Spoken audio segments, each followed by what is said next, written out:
আসসালামু আলাইকুম, সবাই কেমন আছেন? আলহামদুলিল্লাহ ভালো আছি, সুস্থ আছি। আজকে আমি বাহিরে বের হওয়ার পরে আমার অবস্থা তো খারাপ হয়ে গেছে। বাহিরে কি পরিমাণ রোদ আর গরম, কি আর বলবো। ছেলেকে আনতে যাচ্ছি মাদ্রাসায়, তো ওর এখন ছুটি হবে। ওদের মাদ্রাসা এখনো বন্ধ দেয়নি, ওদের পরীক্ষা চলছে, পরীক্ষা শেষ হলে হয়তো বন্ধ দিবে। আর এই যে 15টা রোজা চলে গেল, আমি একদিনও ছেলেকে মাদ্রাসায় দিয়েও যায়নি, নিয়েও যায়নি। আপনাদের ভাইয়া দিয়ে গেছে এবং উনিই নিয়ে গেছে। উনি আমাকে বাসা থেকে বের হইতে দেয়নি যে আমি নিয়ে যাই, তুমি আর রোজা রেখে কষ্ট করার দরকার নাই। তো আজকে সে ব্যস্ত, সেই জন্যই আমি আসলাম। তো এই তো ছেলের মাদ্রাসা এখন ছুটি হয়েছে, ছেলেটাকে নিয়ে আবার রিক্সায় উঠেছি। তারপরে সোজা যাব আমার মায়ের বাসায়। কিছুদিন ধরে আমার মায়ের বাসার জন্য কিছু ফার্নিচার কিনছিলাম, আপনাদেরকে আগের ভিডিওতে বলেছিলাম। তো আজকে দেখাবো কি কি কিনলাম। আমার মায়ের বাসাটাকে আমরা নতুন করে সাজাচ্ছি। আগের যত ফার্নিচার আসছিল সবগুলো বাদ দিয়ে নতুন নতুন জিনিস কেনা হয়েছে। তো এই তো মায়ের বাসায় চলে এসেছি।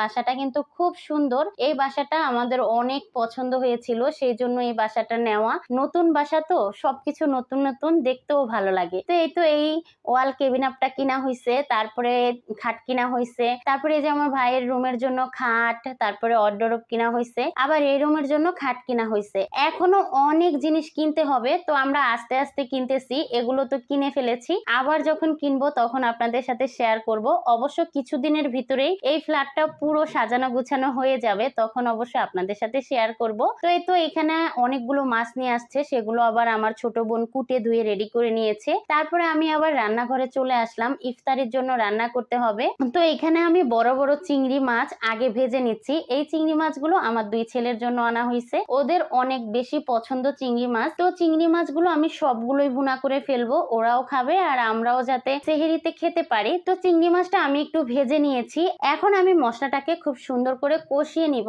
আর আজকের এই চিংড়ি মাছের যত মশলা ছিল সব পাটায় বেটে তারপরে দেওয়া হয়েছে, আর শুকনা মরিচটাও পাটায় বেটে দিছি। এইভাবে চিংড়ি মাছ ভুনা করলে আমাদের কাছে খেতে অনেক বেশি মজা লাগে। তো এই তো চিংড়ি মাছ ভুনাটা প্রায় হয়ে গেছে, এটা নামিয়ে ছোট মাছের একটা তরকারি রান্না করব। এইখানে কিছু মলা মাছ নিয়ে আসছে, সেগুলোকে সুন্দর করে কুটে বেছে দিয়েছে। তো আমি এগুলোকে একটু ঝোল রান্না করব টমেটো কাঁচামরিচ দিয়ে। আমার আম্মুর নাকি অনেক বেশি খেতে মন চাইছে, তো এইভাবে পাতলা ঝোল রান্না করলে এই তরকারিটাও খেতে অনেক বেশি মজা হয়। মলা মাছের তরকারি একদম ঝোল ঝোল করে রান্না করলে ভালো লাগে। তো এই তো আমার তরকারিটা হয়ে গেছে, এখন তরকারিটা নামিয়ে ফেলছি। আর সিলিন্ডার গ্যাস হওয়ার কারণে আমার আম্মার বাসায় ইফতারি বানানো হয় না, ইফতারিটা বাহির থেকে কিনে নেওয়া হয়। তো এই তো আমরা এখন সবাই বসে ইফতারি করব। তো আজকের ভিডিওটা আমি এখানেই শেষ করছি। এতক্ষণ ধৈর্য ধরে ভিডিওটা দেখার জন্য ধন্যবাদ সবাইকে। আসসালামু আলাইকুম, আল্লাহ হাফেজ।